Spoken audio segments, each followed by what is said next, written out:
guys, karibuni tena jifunza urembo. Ni muda mrefu sana sijawaletea video yoyote ya makeup, na leo nawaletea products za Zamora.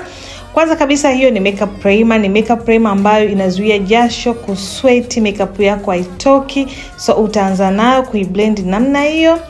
Pili utatumia foundation. Kwa huyo anatumia foundation ya Almond, na hiyo ni sponge ambayo kwa ajili ya kublendia.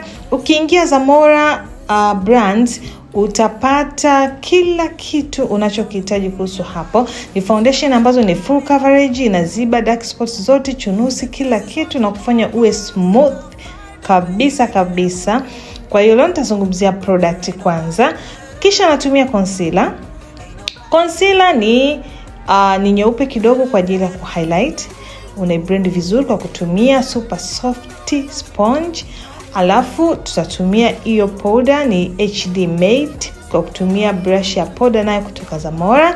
Kama nilivyowaambia, ukiingia Zamora Instagram utapata products zote. Kama unavyoona iko kavu soft kabisa, na powder ziko za aina nyingi, na hiyo ni kwa ajili unafanya kwa ajili ya contouring. Ukiingia kwenye account ya Zamora utapata kila aina product, zipo nyingi. Na hiyo ni eyeshadow kutoka Zamora, pia ni eyeshadow ambayo iko nzuri sana. Hiyo hapo pia ni eyebrow gel kwa ajili ya kurazia nyusi zako. Pia unatumia Wanja eyebrow pomade, zote ni kutoka Zamora. Kama nilivyowaambia, products ziko nyingi sana. We ingia tu hapo utapata product zote unazozihitaji. Na kuna aina mbalimbali za Kope. Kwa huyo hapo atabandikwa aina ya lulu kama mnavyoiona, hiyo ndio lulu inavyokaa. Lipstick nazo ziko za aina nyingi, ni kavu, softy, haibabui mdomo, haukazi mdomo. Kwa hiyo utachanganya kwa vyovyote utakavyoona kwako inafaa. Hiyo ni just a simple makeup kutoka product za Zamora. Tafadhali usisahau kusubscribe, kuna mambo mazuri. Jifunza urembo inarudi. Jifunza urembo is back like never left.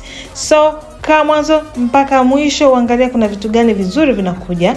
Na hiyo ni makeup fix. Bwana, hiyo makeup fix kipindi cha joto ndo yenyewe. Makeup yako inakaa muda mrefu, haichuji. Kadri muda unavyozidi kwenda, makeup yako inazidi kuwaka, inazidi kung'aa, inazidi kuwa soft. Yani ni kavu kwa wale wenye mafuta na control, yani mwanzo mpaka mwisho. Asante kwa kuangalia, na tafadhali usisahau kufollow, like, comment and share. Thank you.